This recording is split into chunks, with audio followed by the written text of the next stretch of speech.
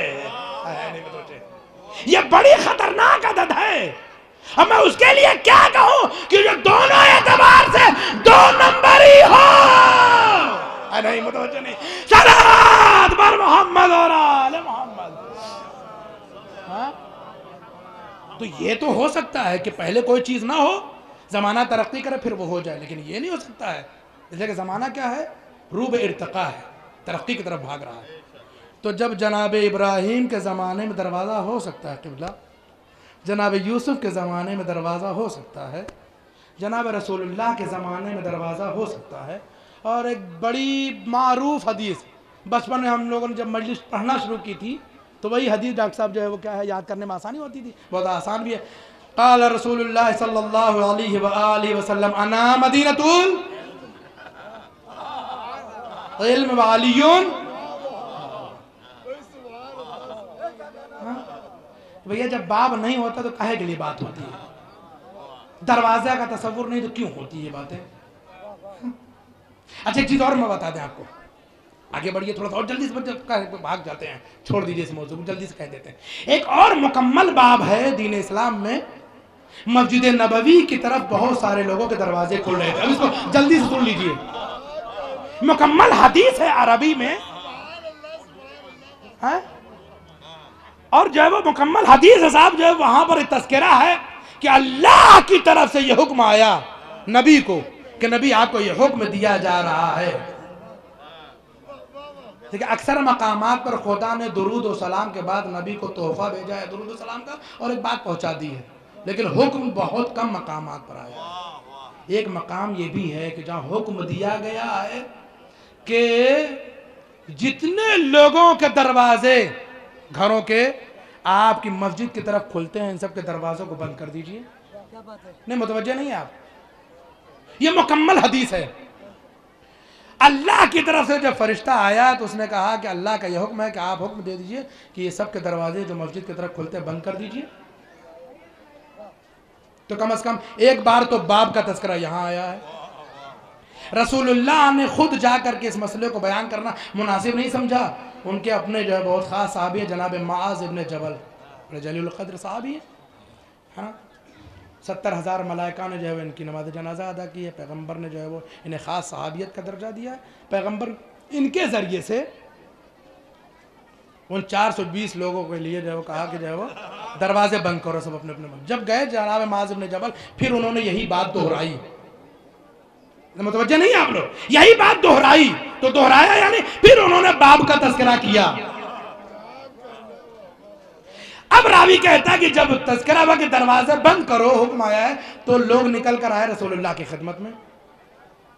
اس میں یہ جو ہے دوسرے نمبر والے اچھا ان کو سب سے زیادہ تکلیف ہوتی تھی ہر مسئلے میں، جہاں درد ہونا چاہیے تو وہاں نہیں ہوتا تھا. سمجھا؟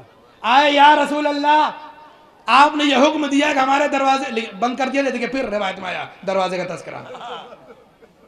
رسول اللہ نے کہا ہاں. کہا کیوں؟ کہ اللہ کا حکم ہے کہ دروازے بند کر دیے جائیں. پھر دروازے کا تصور آیا. کہ ٹھیک ہے یا رسول اللہ ہم دروازے بند کر لیتے ہیں، لیکن آپ ہمیں ایک سوراخ بھر کھولنے کی اجازت دے دیجئے. اور علت بھی بیان کی تاکہ ہم اس سوراخ سے یہ دیکھ سکیں کہ آپ کی مسجد کے اندر ایکٹیویٹیز کیا ہیں، تاکہ اسی حساب سے ہم مسجد میں آ جائیں کہ آپ مسجد میں کب آئے، کب نماز سے مقطوع وغیرہ. رسول اللہ نے فرمایا لا مطلقاً ابداً نہیں. فرمایا کہ نہیں سوراخ بھی کھولنے کی اجازت نہیں ہے. متوجہ نہیں ہے، صرف دروازہ ہی نہیں، فرمایا ایک سوراخ کھولنے کی بھی اجازت نہیں ہے. کیوں یا رسول اللہ؟ کہ یہ اللہ کا حکم ہے. وجہ کہ وجہ یہ ہے کہ اللہ یہ کہتا ہے کہ تم لوگ طہارت اور نجاست میں تمیز نہیں کرتے ہو. جائیے روایت دیکھیے، نہ دیکھ سکیے اگر میں دکھا دوں گا. چونکہ تم لوگ طہارت اور نجاست میں امتیاز نہیں کرتے ہو، حالت نجاست میں کچھ لوگ مسجد میں آ جاتے ہیں، اس لیے اللہ غضبناک ہو کر یہ حکم دے رہا ہے کہ دروازے بند کرو. پوچھئے تاریخ سے کہ کیا سب کے دروازے بند ہوئے؟ تاریخ کہتی ہاں سب کے دروازے بند ہوئے. سد الابواب. نہیں متوجہ نہیں، یا اللہ متوجہ ہوئیے. ہمارے ایک بہترین دعا دعائے ندبہ، امام زمانہ سے منسوب دعا ہے، توسل کے لیے پڑھی جاتی ہے. عام طور سے ہمارے ہاں روز جمعہ بعد از نماز صبح اس کی تلاوت ہوتی ہے، اور کسی دن بھی کر سکتے ہیں آپ، چونکہ جمعہ کا دن امام سے منسوب ہے ہمارے، اس لیے ہم لوگ وہ دعا پڑھتے ہیں. اس میں بھی یہ فقرہ ہے اور فضیلت میں شمار ہوا یہ فقرہ. سد الابواب الا بابا. آپ کی فضیلت یہ ہے کہ سب کے دروازے بند ہو گئے سوائے آپ کے دروازے کے. سب کے دروازے کیوں بند کیے گئے؟ اس لیے کہ طہارت و نجاست میں فرق نہیں تھا. رسول اللہ نے کہا بھیا بتاؤ کہ یہ اتنی پوری روایت میں کتنی بار باب کا تذکرہ آیا ہے؟ یعنی اس کا مطلب انتہائی کند ذہن لوگ ہیں کہ ایک بار بات نہ سمجھ میں آئے تو کئی بار بات دہرائی جائے، باب باب باب باب باب، تاکہ آدمی کے ذہن میں بیٹھ جائے کہ باب ہے اور ہوتا ہے.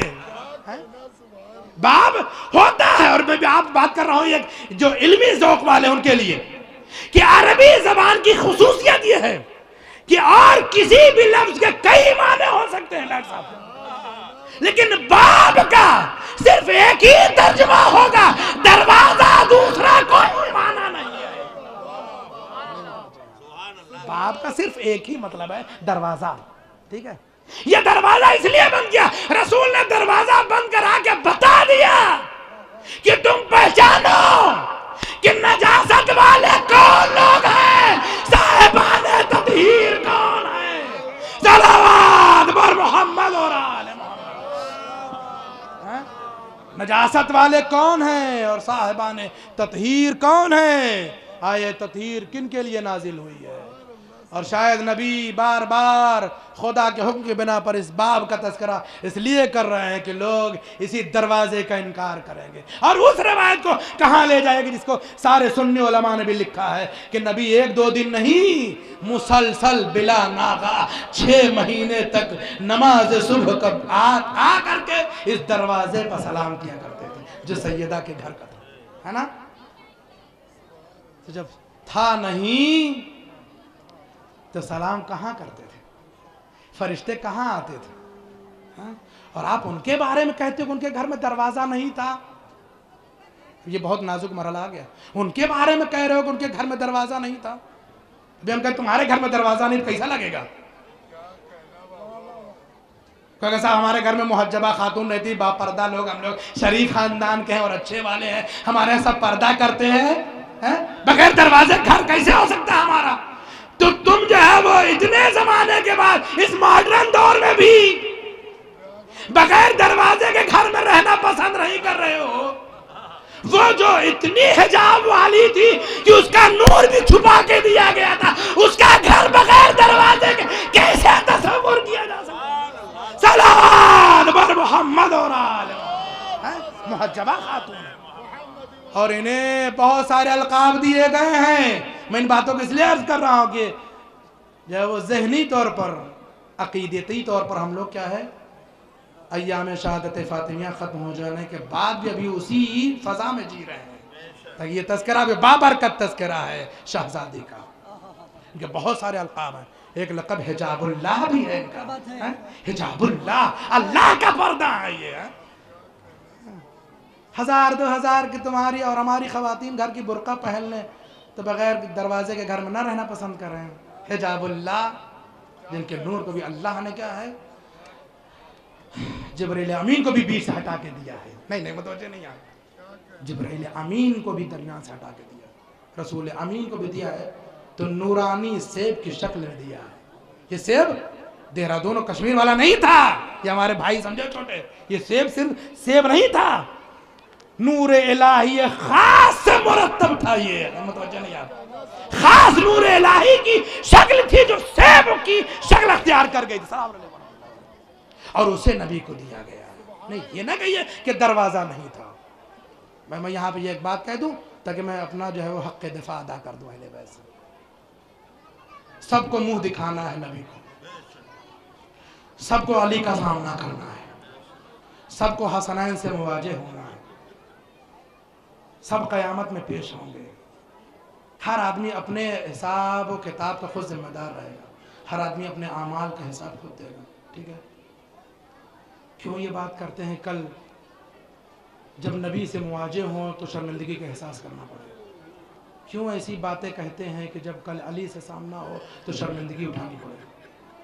کیوں ایسی باتیں لے آتے ہیں کہ جب کل حسنین سے مقابلہ ہو، نظریں ملیں تو پھر ملا نہ سکے؟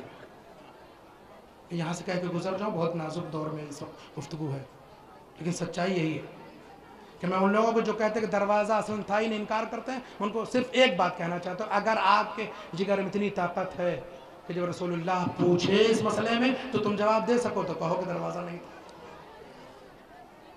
شاید اس سے شدید گفتگو نہیں ہو سکتی قبلہ۔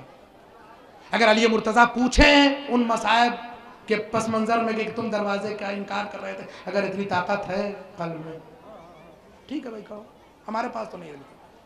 امام حسن اور امام حسین اشک بار آنکھوں سے پوچھیں، جنہوں نے خود دروازے کو کیا ہے جلتے ہوئے گرتے ہوئے دیکھا، وہ پوچھیں تو پھر اگر آپ ان کا جواب دے سکتے ہو تو بولیے۔ خود اگر شہزادی پوچھ لیں، اگر آپ جواب دے سکتے ہو تو کہیے کہ نہیں تھا دروازہ۔ اگر بے خطا معصوم محسن پوچھ لیں، جواب دے سکتے ہیں وہ، پھر آپ کہیے۔ اللہ اکبر۔ بس گفتگو آ گئی، مولانا بھی تشریف فرما ہے، بس 2-3 فقرے سن لیجئے مصائب کے ثواباً۔ دن گزرتا رہا، راوی کہتا ہے یہ متفق روایت ہے کہ 75 یا 95 دن جو جناب سیدہ کی شہادت پیغمبر کے بعد کی زندگی ہے، کوئی موقع ایسا نہیں ہے کہ جب سیدہ کے آنکھوں کے آنسو رکے ہوں۔ میں جلدی عرض کر رہا ہوں، کوئی لمحہ ایسا نہیں ہے جب سیدہ کے آنسو تھمے ہوں۔ ابھی آپ گھنٹہ 2 گھنٹہ رو لیجئے تو کیا کیفیت ہوتی ہے؟ کسی کا کوئی عزیز مر جاتا ہے 2-4 گھنٹہ رو لیتا ہے تو حالت یہ ہوتی ہے کہ آنکھ سے آنسو خشک ہو جاتے ہیں، چکر آنے لگتا ہے، بے ہوش ہو جاتا ہے، گر پڑتا ہے۔ 75 یا 95 دن راوی کہتا ہے کوئی ایسا موقع نہیں آیا کہ جب سیدہ کے آنسو تھمے ہوں۔ عالم شہیر آیت اللہ العظمیٰ آگئے، وحید خراسانی سے میں نے خود یہ روایت سنی، فرماتے ہیں کہ جب تک جناب سیدہ زندہ رہی ہیں بابا کی شہادت کے بعد، راوی کہتا ہے کہ ہمیشہ ان کی پیشانی پہ ایک رومال بندھا رہتا تھا۔ یہ رومال کیوں بندھا رہتا؟ اس لیے بندھا رہتا تھا کہ اتنا روئی ہے کہ اب برابر کیا ہے چکر آتا رہتا ہے۔ اور آگے روایت فرماتے ہیں جناب آغا وحید خراسانی، خدا ان کی توفیقات میں اضافہ فرمائے، ان کا سایہ ہمارے سروں میں باقی رکھے، فرماتے ہیں کہ اتنا روئی ہے سیدہ کہ اس رونے کی بنا پر دم بدم سیدہ بے ہوش ہوتی ہے۔ میں جلدی جلدی باتیں عرض کر رہا ہوں. دم بدم بے ہوش ہوتی ہیں جناب سیدہ. اللہ اکبر. یہ کیوں اتنا رو رہی ہیں؟ کبھی سوچا آپ نے؟ ہو سکتا ہے کوئی سوچے کہ باپ کے مرنے کی وجہ سے رو رہی ہیں. نہیں ہے، باپ کی جدائی پر رونا نہیں ہے. باپ کی جدائی پر جو رونا وہ ہے یہ اپنے اوپر ڈھائی جانے والی مصیبتوں پر رو رہی ہیں. مرثیہ گواہ ہے نا اس بات کا. صبت علی مصائب لو انہا صبت علی الایام سرنا لیالیا. یہ نہیں کہہ رہی کہ بابا آپ کے جانے کے بعد، آپ کی فرقت میں نہیں، فرما رہے ہیں کہ آپ کے بعد مجھ پر وہ مصائب ڈھائے گئے کہ اگر دن پہ ڈھائے جاتے تو تاریک رات میں بدل جاتے. یہ اتنا رونا اس لیے کہ ان پر مصیبتیں. اپنا مرثیہ خود سیدہ پڑھ کے گئی ہیں. نہیں متوجہ آپ؟ اپنا مرثیہ خود پڑھ کے گئی ہیں. صبت علی مصائب لو انہا. اللہ اکبر. یہ انتہا ہے مصیبتوں کی. کہتے ہیں کہ شخص نے پانچویں امام سے دریافت کیا، مولا آپ سے ایک سوال کرنا ہے. مولا نے کہا پوچھو کیا سوال ہے؟ کہا مولا یہ بتائیے کہ جب آپ کی جد ماجدہ اس دنیا سے گئی تو ان کی عمر کیا تھی؟ آپ نے فرمایا 18 برس.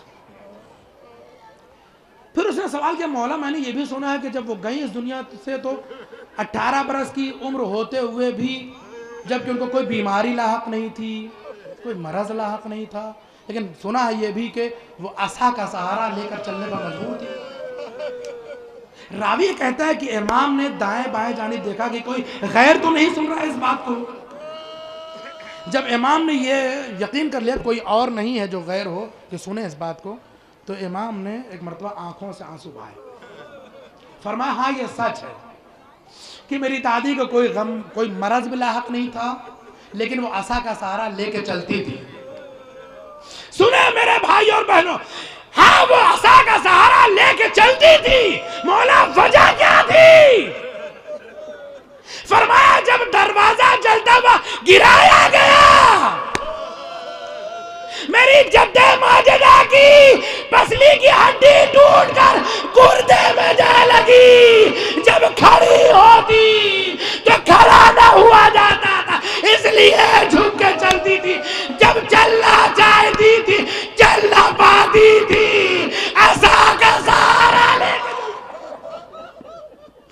اجرکم علی اللہ، اجرکم علی اللہ. بس میرا عزیز آخری فقرہ، مجلس تمام ہو گئی. راوی کہتا ہے کہ سیدہ کا وقت قریب آیا، آواز دیتی ہے اے اسماء میرا آخری وقت ضرور ہے لیکن میں تسبیح کردگار کو نہیں چھوڑ سکتی ہوں. میں اس حجرے میں جا رہی ہوں، جب تک میری تسبیح کی آواز آئے سمجھنا میں زندہ ہوں. اسماء کہتی ہیں تھوڑی دیر تک آواز آتی رہی، پھر آواز آنا موقوف ہو گئی.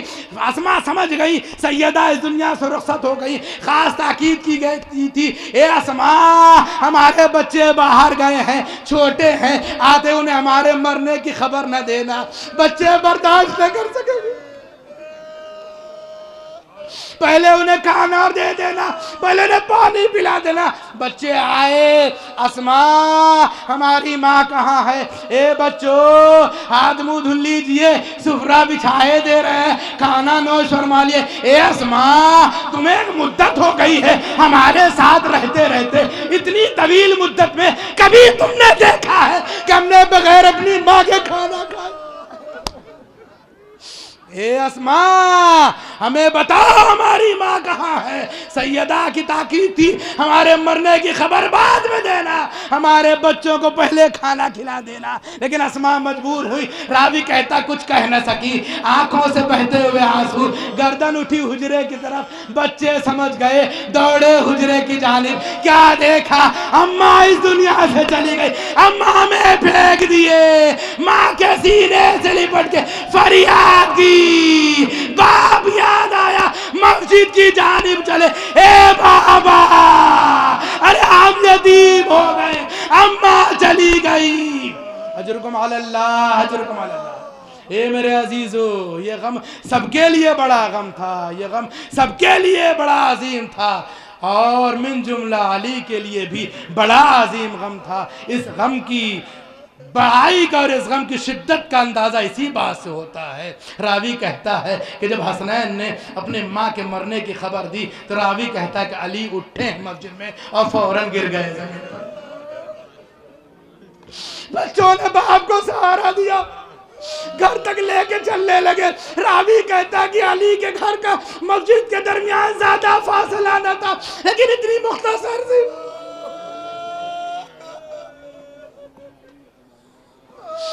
اس دوران بھی علی کئی بار زمین پر گرے ہیں اور کئی بار اٹھے ہیں۔ ہاں صحیح معنوں میں وفات پیغمبر کے بعد آج علی پر سب سے بڑی مصیبت۔ اجرکم علی اللہ، اجرکم علی اللہ۔ علی بیت الشرف میں آئے، راوی کہتا ہے وصیت کے مطابق جنازہ تیار ہوا، صحن خانہ میں رکھا گیا۔ اے بچوں آؤ ماں سے رخصت ہو لو۔ میرے عزیزوں میں نے بات کی، ساری باتوں کو تمام کر دیا، بس 2 فقرے مجلس تمام۔ راوی کہتا علی نے فرمایا بچوں آؤ ماں سے رخصت ہو لو۔ اے بچوں اب ماں سے قیامت میں ملاقات ہوگی، آؤ ماں کو الوداع کہہ لو۔ عزیزو آپ نے بس اتنا تصور کیا ہے نا کہ جنازہ تیار ہوا، بچوں سے علی نے رخصت کے لیے گزارش کی، آپ چیخیں مار کر رو رہے ہیں۔ ذرا اس گھر کے صحن کا عالم تصور کریں جہاں سیدہ جیسی ماں، ان کا جنازہ رکھا ہو اور بچے سامنے کھڑے ہو اور بچے بابا سے بلند رو بھی نہ سک رہے ہو۔ لیجئے بچے آگے بڑھے، رخصت ہوتے رہے، سارے بچے رخصت ہو لیے۔ ایک مرتبہ علی نے اپنے چھوٹے شہزادے کو خطاب کیا، اے میرے لال حسین، سب تو رخصت ہو لیے، کیا تم ماں سے نہ ملو گے؟ فرمائے بابا ذرا مجھے یہ بتائیے کہ جناب مریم کا مرتبہ زیادہ ہے میری ماں کا مرتبہ زیادہ ہے؟ کہا میرے لال مریم کا مرتبہ بہت ہے، لیکن تمہاری ماں کا مرتبہ مریم سے بھی زیادہ ہے۔ فرمایا بابا ایک سوال کا جواب اور دیجئے، عیسیٰ کا مرتبہ زیادہ یا میرا مرتبہ زیادہ؟ فرمایا میرے لال عیسیٰ کا مرتبہ بہت ہے، لیکن تیرا مرتبہ ان سے بھی بڑا ہے۔ فرمایا اے بابا ہم نے یہ سنا ہے جب مادر عیسیٰ اس دنیا سے گئی تھی، عیسیٰ تڑپ گئے تھے، لاش میں حرکت ہو گئی تھی۔ اے بابا جب تک ماں خود نہ بلائے گی میں نہ آؤں گا، یہ کہنا تھا۔ بندے کفن ٹوٹے، ہاتھ نمودار ہو گئے، اے میرے لال مجھ سے تیری فریاد برداشت نہیں ہوتی، اے میرے لال آ میرے سینے سے لگ جا۔ حسین نے ماں کے سینے پہ سر رکھا، اے اماں ارے نانا کو سلام کہیے گا، اے نانا ایک بار اے اماں اور آنا ہوگا، کند خنجر ہوگا، خشک گلا ہوگا، تبتا صحرا ہوگا۔ عجب نہیں ماں نے کہا ہو اے میرے لال میں آ جاؤں گی، سب میری آواز کو سنیں گے، ولدی ولدی، اے میرے لال اے میرے لال، میری آغوش میں تیرا سر قلم کیا جائے گا، ماں فریاد کرتی رہے گی، اے میرے لال تیرا سر نو کے نیزہ پہ بلند ہوگا، بہن تیری اسیر کی جائے گی۔ اِنَّا لِلَّهِ وَإِنَّا إِلَيْهِ رَاجِعُونَ رضا بقضائه وتسليما لأمره وسيعلم الذين ظلموا أي منقلب ينقلبون۔ الہی بحق الزہرا و ابیہا و بعلہا و بنیہا و سر المستودع فیہا، پروردگارہ تجھے واسطہ محمد اور آل محمد کا ہماری عبادت قبول فرما، ہم سب کو راہ حق اہل بیت پر گامزن رہنے کی توفیق عنایت فرما، میرے اللہ ہمارے عقائد کی محافظت فرما، میرے اللہ تجھے واسطہ محمد اور آل محمد کا ہم سب کو صحیح معنوں میں امام کے ناصروں میں شمار فرما، امام کے ظہور میں تعجیل فرما، میرے اللہ ہم سب کے ان اعمال کو قبول فرما۔ آئیے حضرات مکمل مجلس انشاءاللہ آپ حضرات مولانا تشریف فرما ہے، اب ان سے خطاب ہوگا اور آپ سنیے گا، یہ چند سورہ فاتحہ یہ بھی ہیں۔